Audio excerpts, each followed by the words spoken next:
हाथरस में मौत का सत्संग। बाबा के आशीर्वाद ने ली 122 जानें। पैर छूना कैसे पड़ गया भारी।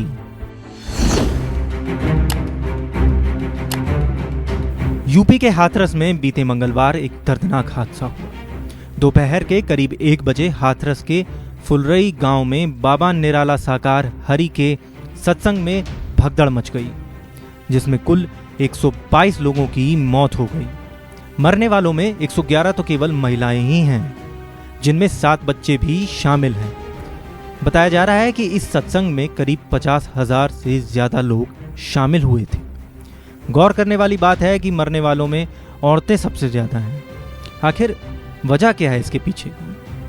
थोड़ी पड़ताल के बाद एक बात यह भी सामने आई है कि जैसे ही सत्संग खत्म हुआ तो बाबा का आशीर्वाद लेने के लिए लोग आगे बढ़े और यहीं से शुरू हुआ मौत का कोहराम।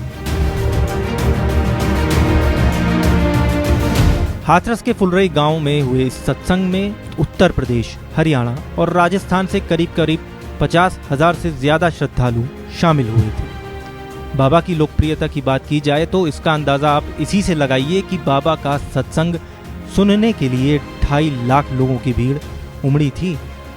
जैसे ही सत्संग समाप्ति की ओर बढ़ा, लोग बाबा के पैर छूने और आशीर्वाद लेने के लिए आगे जाने लगे। उनका आशीर्वाद और उनके पैरों की धूल लेने लगे, जिनमें ज्यादातर महिलाएं और बच्चे शामिल थे। वो इस बात से अनजान थे कि सामने गड्ढा भी है। कई महिलाएं और बच्चे उसी गड्ढे में गिर पड़े।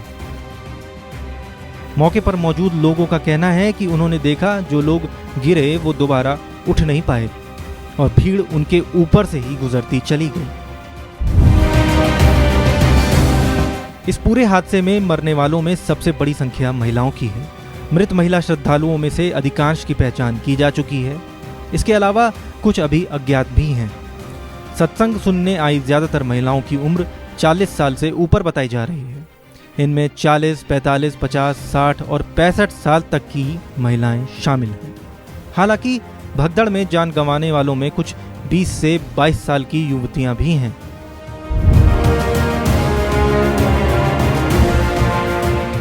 बाबा की बात करें तो एक समय था जब सत्ता के गलियारों में बाबा का डंका बजता था। बाबा लाल बत्ती की गाड़ी में सत्संग करने जाया करते थे। उनकी कार के आगे आगे पुलिस एस्कॉर्ट करते हुए चलती थी।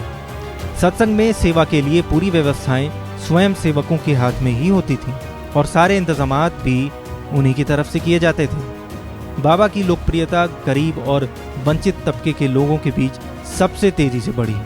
उत्तर प्रदेश, मध्य प्रदेश और राजस्थान में बाबा को मानने वालों की बिल्कुल भी कमी नहीं है। जानकारी ये भी है कि बाबा ने अपने पैतृक गांव बहादुर नगर में बड़ा आश्रम भी बना रखा है, जहां पर हर महीने के पहले मंगलवार को सत्संग होता है।